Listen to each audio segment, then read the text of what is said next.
En 1941, le responsable du département des télécommunications des États-Unis s'est rendu en Grande-Bretagne pour connaître leur expérience, leurs idées et leurs besoins pour l'avenir.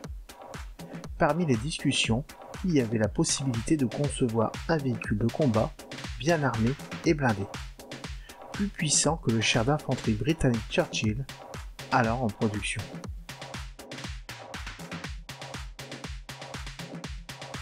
La conception du char comportait un canon britannique UF de 6 livres ou 57 mm, ou encore américain de 75 mm, et partageait de nombreuses pièces avec le M4 Sherman.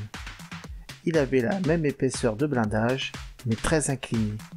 L'efficacité du blindage sur le T-14 était considérablement augmentée à 101 mm.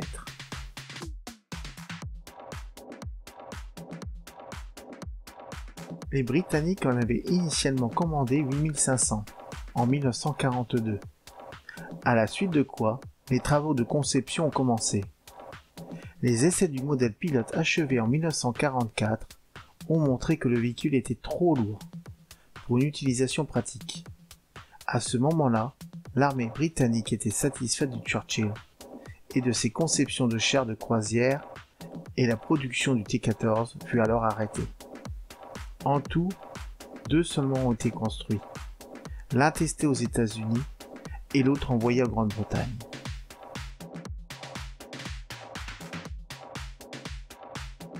Peu de temps après la normalisation du M4 Sherman, le département américain de la Défense a commencé à travailler sur un successeur.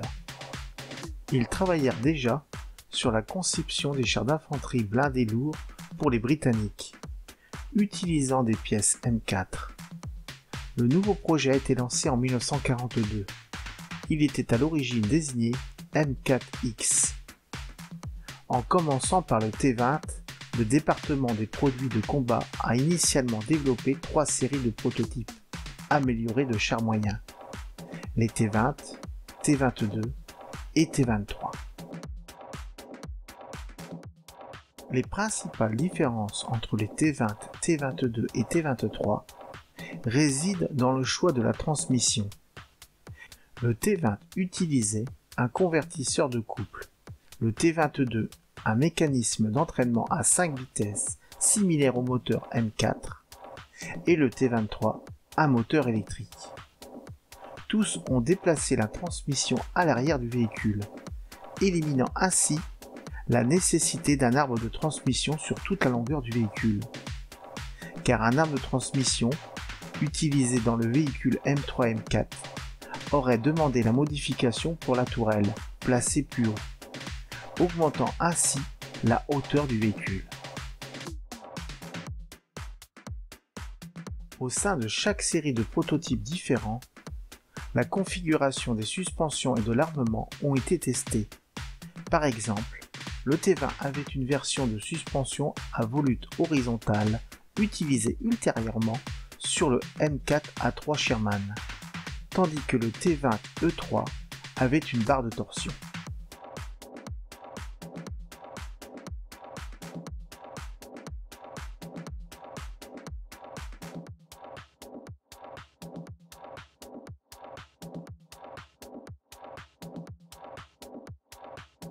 Il n'y avait qu'un seul T-22 construit, pilote de la série. Le T-22E1 était rééquipé d'une nouvelle tourelle. Le T-22E2, avec un canon de 3 pouces et une suspension à barre de torsion, n'a jamais été construit. La transmission de type M4 modifiée en transmission arrière, ce qui a posé problème, d'où l'annulation du programme T-22. Le canon de 75 mm a été testé dans cette version et a donné une cadence de tir maximale de 20 coups par minute. Il a été abandonné en décembre 1944 au motif qu'il était peu fiable et que les armes de gros calibre étaient désormais prioritaires.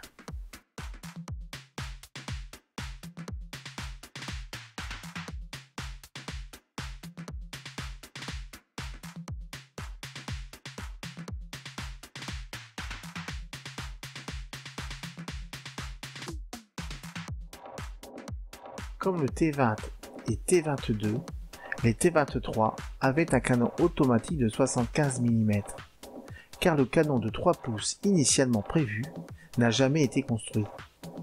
Le T-23 était en fait le premier des prototypes de la série T-20 achevé et s'est avéré très maniable. En mai 1943, 250 T-23 ont été commandés, bien que la conception n'ait jamais été normalisée ni transmise à des unités de première ligne.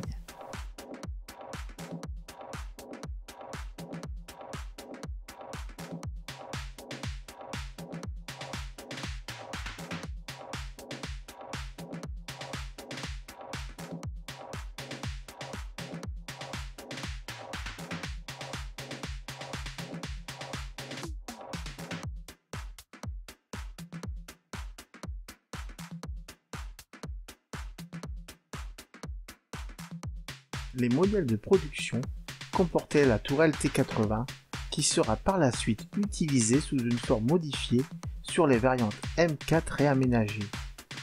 Le T23 n'a pas été admis pour les services, en partie à cause de son système de transmission non testé et aussi à cause de la mauvaise répartition du poids et de la pression au sol excessive. Pour tenter de remédier à cette situation, deux autres variantes ont été commandées. Le T23E3 avec une suspension à barre de torsion et le T23E4 avec une suspension à volute horizontale. Le T23E4 a été annulé avant la fin de la conception, mais le prototype du T23E3 a été achevé. Il a été constaté que la suspension à barre de torsion avait réduit la pression au sol de 20% par rapport au T23.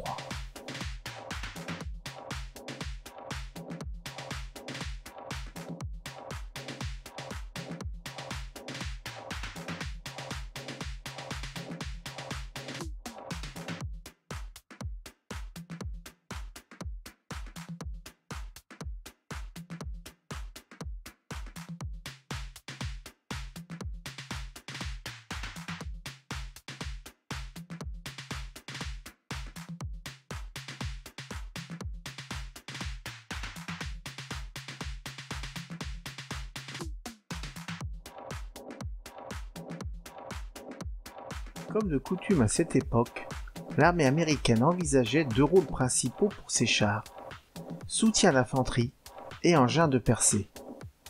De 1942 à 1945, ces rôles étaient joués par le Sherman M4, qui était surtout efficace dans le rôle de char de cavalerie.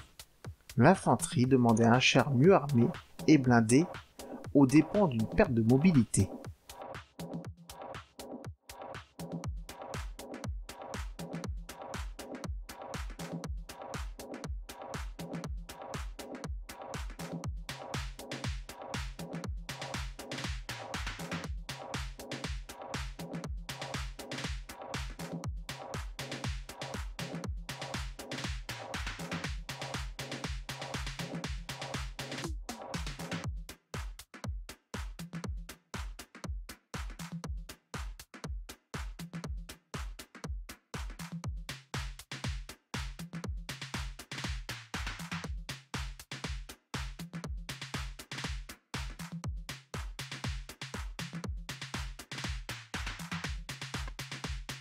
Après la fin du projet du char lourd M6 en automne 1942, l'armée des États-Unis commença à réfléchir sur un char répondant aux intents de l'infanterie.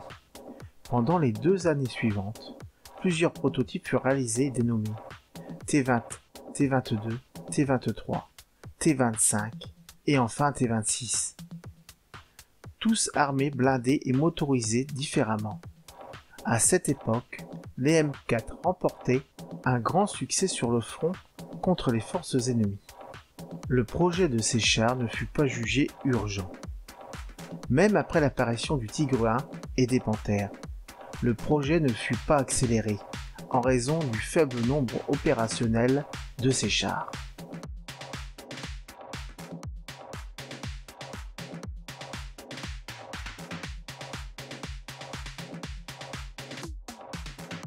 La doctrine d'alors supposait que les chars n'étaient pas aptes à combattre d'autres blindés. Ce rôle étant réservé aux chasseurs de chars, plus mobiles et fortement armés. Ainsi, le développement du M26 fut long et à maintes fois retardé. À l'heure du débarquement en Normandie, les forces blindées alliées étaient principalement équipées de M4. Sur le front de l'Ouest, la force blindée allemande étant plus organisée et équipée que durant la guerre du désert, en Afrique du Nord ou en Italie, la doctrine des chasseurs de chars se révéla inefficace. De même que l'utilisation d'un nouveau canon plus puissant sur le M4, le Sherman Firefly, armé de canons de 17 livres britanniques, ne résolut pas le problème.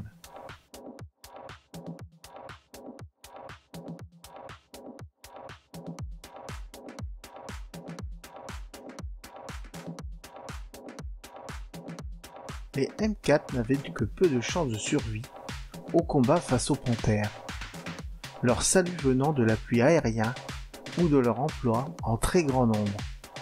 Ainsi, le projet de char lourd américain fut vite relancé pour donner naissance au M26 Pershing. Bien qu'inférieur au Tigre II, le M26 pouvait tenir tête aux Panthères et au Tigre I, contrairement au Sherman.